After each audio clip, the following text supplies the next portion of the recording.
TradeSquare is Australia's first business-to-business marketplace connecting people, brands and organisations into this diverse ecosystem in a unique global landscape.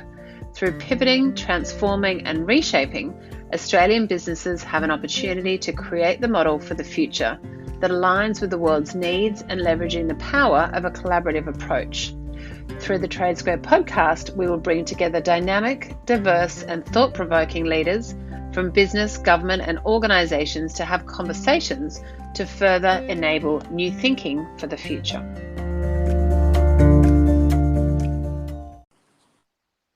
Welcome to TradeSquare, Australia's leading business-to-business marketplace. I'm Catherine Vandermeulen and joining me today is Carol Vale, founder of Murrowan and Titus. How are you, Carol? Very good, thank you, Catherine.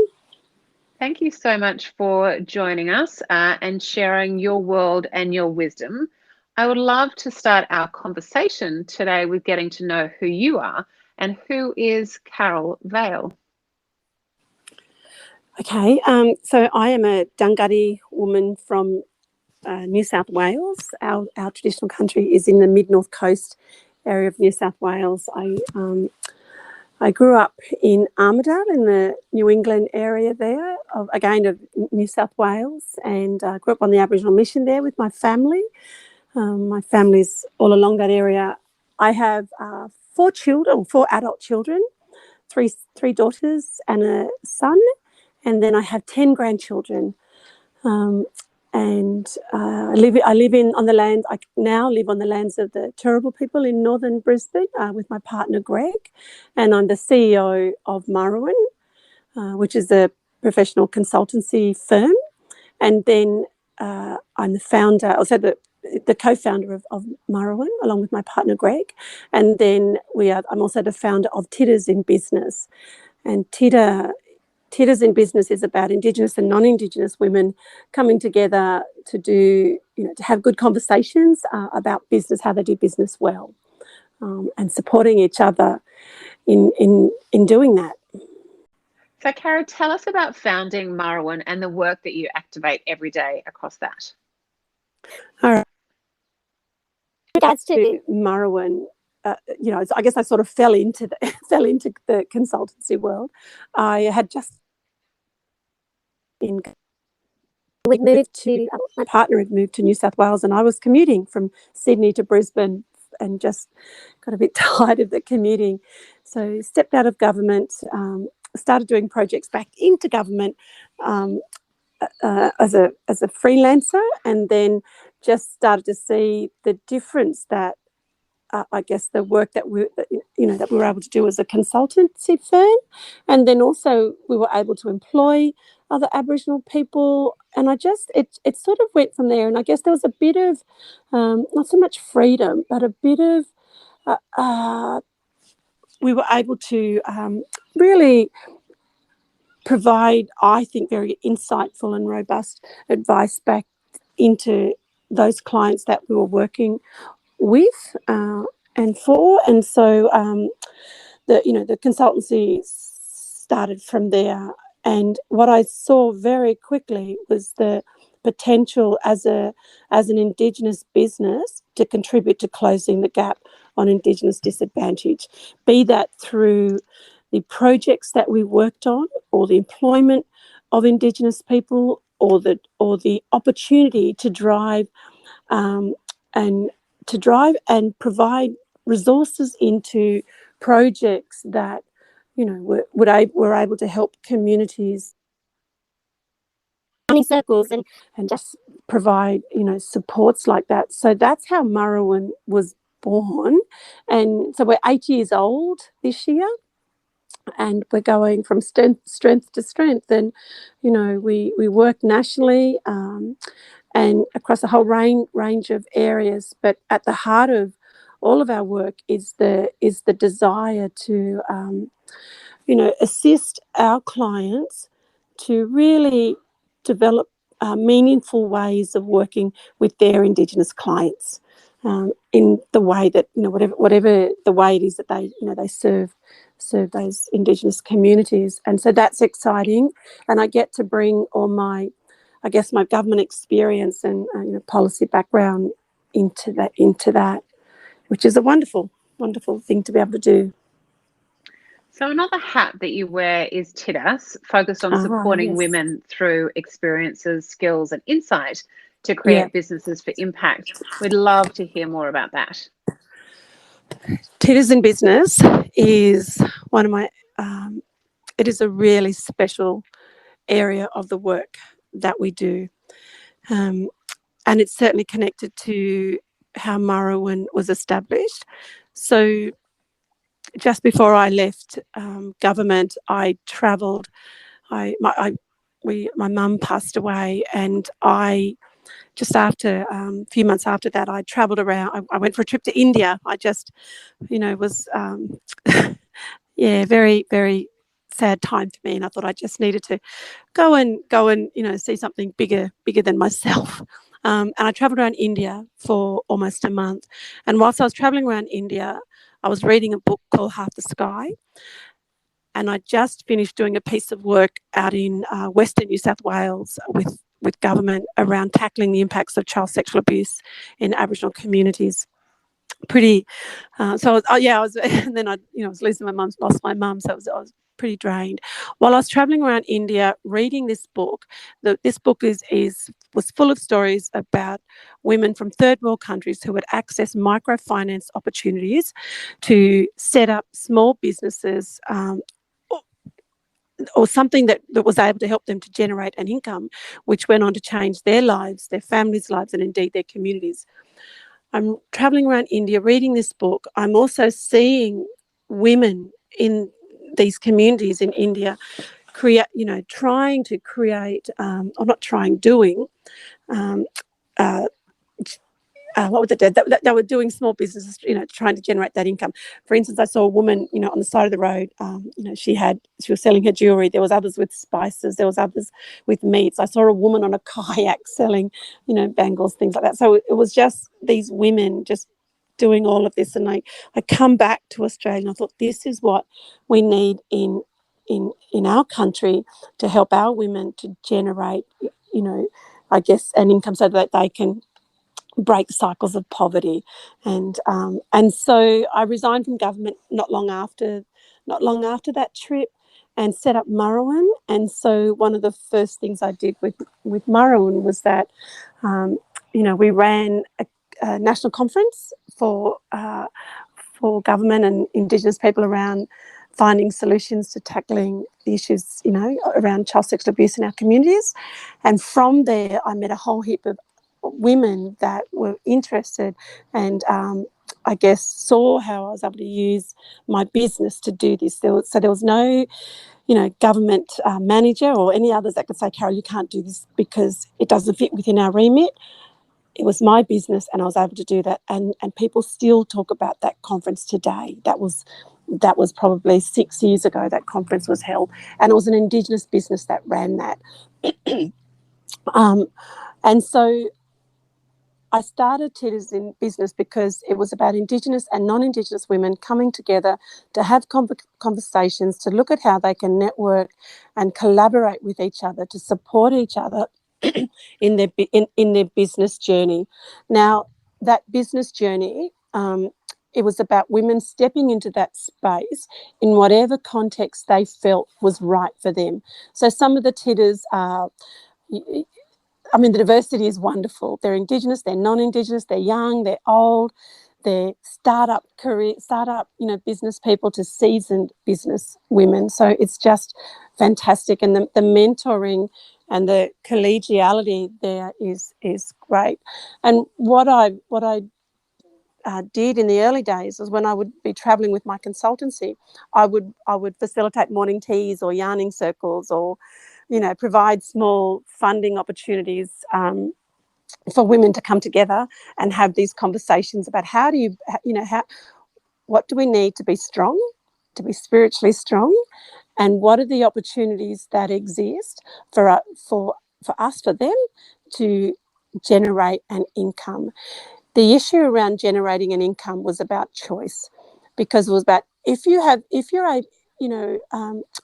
a if you're able to generate an income, then that provides women with the choice of whether they can go to a doctor today, whether they are able to move from where they are if they need to in the context of being safe. So there's a whole range of reasons around the potential for generating income, and for a lot. But I guess for me, it was about sometimes women may not have been able to find the right job, or they wanted to be at home with their little ones. So it was about, well, let's look at what you've got in your box there that you can turn into a product that can be sold within a business context. And so Titters in Business just sort of grew from then, Catherine. It's we've sort of gone from it being an idea, and we are now we have just set it up as a not-for-profit, which I'm really, really excited about. Wow, so many wonderful things entwined into that. I'd love to connect to who you are. We explored it early on, but why is your connection to place and country such an important part of who you are? Look, this, and I guess I think about this, more and more, particularly as I'm getting older and my grandchildren are coming along. But connection is critical. Connection to one's traditional country, connection to place in the context of where one might be, and I guess it is intertwined. So my connection to country, my traditional country, is about me. It's even when I think of that, it's about me being strong. It's about me being, having roots. It's about my belonging. It's about everything that my old people have lived through and have passed on. And it's my role now to pass that on to my grandchildren. And culture is consistent. It's a living culture, and it looks different for different people, for different contexts, but it exists and it's still there nonetheless. The whole concept about connecting to place, for me, that's about being respectful with where you are. It is about being respectful to traditional owners and their bloodlines that have sustained that place for time immemorial, and it's a continuing connection. So when I think that I live here in the lands of the Turrbal people, this is about, it's about me being respectful and mindful of that. This is not my traditional country, but I need to be respectful and teach my grandchildren that that's the case as well. When I think about my traditional country, I think of the waterways and the stories and my old people and my new people, the younger ones to come, and what can I do to make all these places better for the next generation. I guess that's better for this generation, but also better, for the next generation. It's about, we all have a responsibility to contribute. Learning from the past and the others, and then how do we contribute to today? But then what do we pass on? Because we've got a responsibility to pass on things. And not that for me, Catherine, it's sometimes, I don't know, sometimes you just got to, it's about connecting with yourself, isn't it?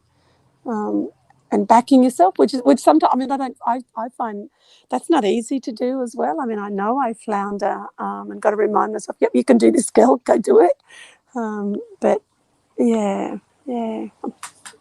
I love your what you just said around having a responsibility to contribution, because I think that's such an important part to be able to, as you said, know who you are and have that responsibility to knowing who you are, but then also being able to support that next generation and that responsibility to that next generation of that piece around contribution. Yeah. And so thinking about, people and individuals in your community and the places and spaces that you work, how have resilient, dynamic and resourceful individuals played a key role in working towards transforming Indigenous-owned businesses? Yeah, that's a really nice word. Really nice question. Um, and I think it is. I think it's important to to remember that, for all of us to remember that none of us know everything. We all bring something to the table, and it's about us being open to the learning from others. The way that I try and guide the work of Marwan is that um, the Marwan team, so me and my staff, we all bring individual experiences and professional technique, skills and understandings, all of that. But it's our role. I see it as that, like, we're there to be of service. We're there to, so our clients, uh, they are connected into Aboriginal and Torres Strait Islander communities. As an Indigenous woman, I want to ensure that our service to our clients means that when they work with these Indigenous communities, that they will do that in an impactful, sustainable, respectful way. And that's at the heart of what I hope we do, what I know we do, what we certainly strive for. Um, it is about resilience only comes from, I think what's wrapped up in resilience is it's about relationships. It's about, it's self-determination. So it's understanding one's right in regards to being able to self-determine one's own future and other, and not being patronising and pushing those sorts of areas, but enabling. And it's about being an enabler, so that these things can, that others can be part of, be part of that sort of stuff. What else, Catherine? I'm just thinking. Okay, we can continue to explore. So, what's a key What message that you are passionate about that you're championing within your sector? Yeah. Look, the key message is about. Oh my goodness, there's so many messages. The key message is about mutual respect. It's about reciprocity, and when I talk about reciprocity, it's about if what you give, it's about give and take. And if you're going to take something, then what is it that you're going to give in return? And in the giving, that's about ensuring that the person or the community that you're giving that to, that's what they're asking for. It's not about imposing. I have always, one of the things I'm very conscious of doing is learning from others that have walked the talk, that have, that have been on the journey where I want to go. And I've also been very conscious of learning from my non-traditional counterpart, for example. So, if I'm an Aboriginal woman from, an Aboriginal mission, I've thought about, okay, well, what can you learn from that white man that works in a commercial area that lives, in a very affluent side of town? And so, because I think if you look to the learnings, it's not about becoming them. It's about looking to see the learnings and the insights that can make our own journey and impact greater. So I've always tried to work from that place. And so my biggest message through our work is that be prepared to be courageous. Be prepared to leave, your assumptions, not so much egos, but maybe egos. Just leave them on the side there for a moment and bring yourself into the conversation here, into this piece of work that we're going to do together, with openness, with curiosity, with the courage to dare to do it differently, because it needs to be done differently. Because if it didn't need to be if things didn't need to be done differently, then everything would be fine. Well, in the Indigenous Australian world, it's not fine at the moment. The disadvantage gap and is still there. And in some areas, the rates of incarceration and all these things are just crazy. So how can we do things differently? I'm very excited at the moment, Catherine, because one of the guiding documents that we will be working with in Marawan over the next 3 to 5 years is June Oscar, so the Aboriginal and Torres Strait Islander Social Justice Commissioner Women's Voices Report. I don't know how to say the lovely name, but it means, something like strong women talking or something like that. But that is a report that captured the voices of Indigenous girls and women across the country. And it provides a framework for how we can address a lot of these issues impacting on our community. Address the negative ones, and strengthen the positive ones. And so I'm really looking forward to that. And that work will be at the heart of the work that we do with TIDAs in business, and certainly, a lot of Marawan's work as well. Wow.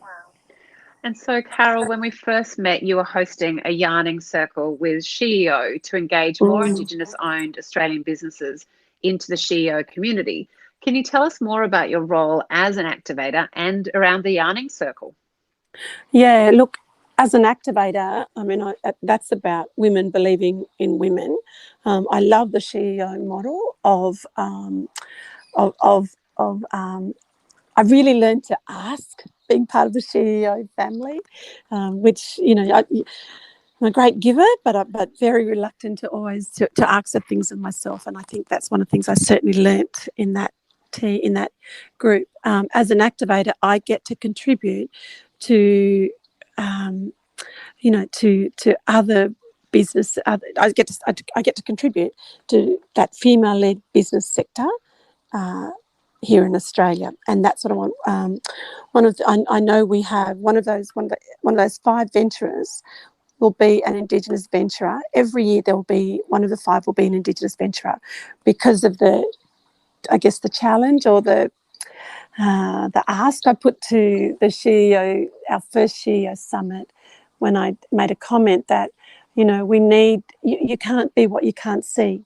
And what I saw in that room was a room full of non-Indigenous business women, and I was the only Indigenous woman in the room, and I said, if you need to, if we're going to encourage Indigenous women to be in this space, then we're not asking for welfare, we are asking for to be able to be in the space and be part of it and be valued and respected. And so, one of those venturers spots will be for an Indigenous person always now, which is wonderful. Yarning circles, look, good business always happens in yarning circles. So that was the reason for hosting those SheEO yarning circles. And those women in SheEO that I've met, are still very much a part of the work that we do with TIDAs in business. So there's a nice crossover there, which is wonderful. So this year, TradeSquare has been connecting to women who choose to challenge in their roles. Carol, how do you choose to challenge? How do I choose to challenge? And challenge is really an interesting word, and probably one. I challenge all the time, but I challenge in the way that I want. It's about helping others to understand. If we do this together, then we'll get a better outcome. So it's about looking at what's the magic piece in the middle. If we both bring our technical and our cultural and our experiences together, and we cherry pick the pieces that are needed for this piece of work, that's where the magic product will come from for us to do this work. Rather than use the word challenge, I like the word of service. And so for me, it's about, how can I be of service here? And when I talk about being of service, what that comes with, in my context, is that means that I will always speak the truth here. I will always speak the truth. I will always ensure that there's a reciprocal relationship. So there's two-way benefits. That there is always that I'd strive for a sustainable intergenerational outcomes for Indigenous, for Indigenous and non-Indigenous stakeholders within that context, and that it's about, what's also part of that is about this world we live in. We have a responsibility for that for now, but we have a responsibility for the next generation. And so what we do now has to contribute to that. So when I talk of being of service, there's nothing weak about that. So that's how we are here. We are here to serve each other and that next generation. And if that's a challenge, then that's a challenge. But yeah, that's my challenge. I guess I challenge myself to even stay in that ring sometimes, because that's sometimes a very hard ring to be in as an Indigenous woman. But we have to do it. We have to do it, and I've got no choice but to stay there. But that just means that my challenge is that I have to make sure that I look after myself in a spiritual and a physical and a well-being way. And I was only talking to my partner about this morning. I need to do more yoga. I need to go for more walks.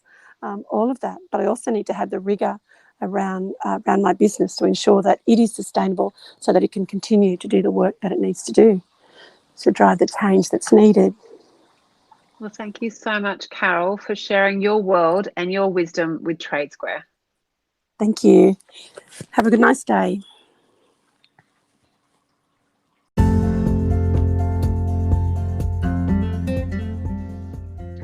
For more information on TradeSquare, head to www.tradesquare.com.au and support Australian business economic recovery and growth with a collaborative approach to the future of business.